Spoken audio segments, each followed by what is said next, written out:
इस बार income tax return file करने के लिए टैक्स पेयर्स को ज़्यादा समय मिला है।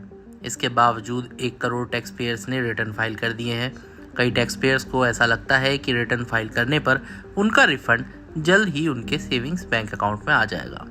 हालांकि इस बारे में इनकम टैक्स डिपार्टमेंट की तरफ से कुछ नहीं कहा गया है, लेकिन माना जाता है कि जल्द इनकम टैक्स रिटर्न फाइल करने के कई फायदे हैं।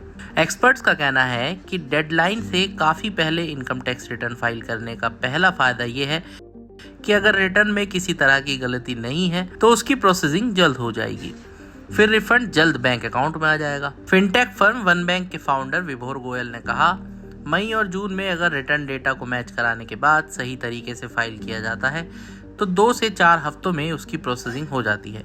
इसके उलट जो टैक्स पेयर्स डेडलाइन के करीब रिटर्न फाइल करते हैं, उनके रिटर्न की प्रोसेसिंग में काफ़ी समय लगता है। गोयल ने कहा कि ये सही है कि जल्दी रिटर्न फाइल करने से उसकी प्रोसेसिंग जल्दी होती है, लेकिन सिर्फ जल्द रिटर्न फाइल करना ही काफ़ी नहीं है।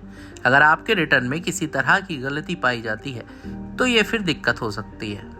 अगर फॉर्म 26AS में 1200 रुपये की इंटरेस्ट इनकम दिखाई गई है और रिटर्न में वो इनकम शामिल नहीं है तो इनकम टैक्स डिपार्टमेंट रिटर्न को रिव्यू के लिए सिलेक्ट कर सकता है। इससे रिफंड आने में 60 से 90 दिन की देरी हो सकती है। चार्टेड अकाउंटेंट शंकर कुमार ने कहा कि इनकम टैक्स डिपार्टमेंट ITR के वेरिफिकेशन के बाद रिफंड की प्रोसेसिंग करता है। प्रोसेसिंग में लगने वाला समय टैक्स पेयर्स के लिए अलग हो सकता है।